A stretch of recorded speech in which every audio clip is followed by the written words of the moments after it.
আসসালামু আলাইকুম রহমতুল্লাহ।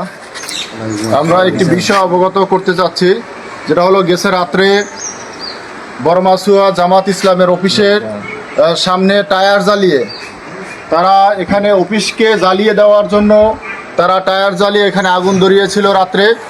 এবং এই নিষিদ্ধ ঘোষিত ছাত্রলীগ তারা, আপনারা দেখতে পাচ্ছেন যে আমাদের এখানে একটা কাগজ লিখেছে, জয় বাংলা, জয় বঙ্গবন্ধু, শেখ হাসিনা আসবে, বাংলাদেশ আসবে, এবং জুলাই সিডিআই মানে একটি খারাপ শব্দ তারা উল্লেখ করেছেন। এখানে আরও কয়েকটি কাগজ তারা অফিসে দিয়ে গেছে। এখানে হলো মেহেদি হাসান দিয়ে লাল ক্রস দিয়ে তারা একটি বাজে শব্দ ব্যবহার করেছে, আপনারা দেখতে পাচ্ছেন। এরপরে আরও কিছু কাগজ লিখছেন, এখানে লিখছে সাইফুল রাকিব তোদের দিমু জবাই। এখানে আরেকটি কাগজ লিখছে, এই রাকিব চাপরাশি তোরে পাড়াইয়া মারিয়ে ফেলামু।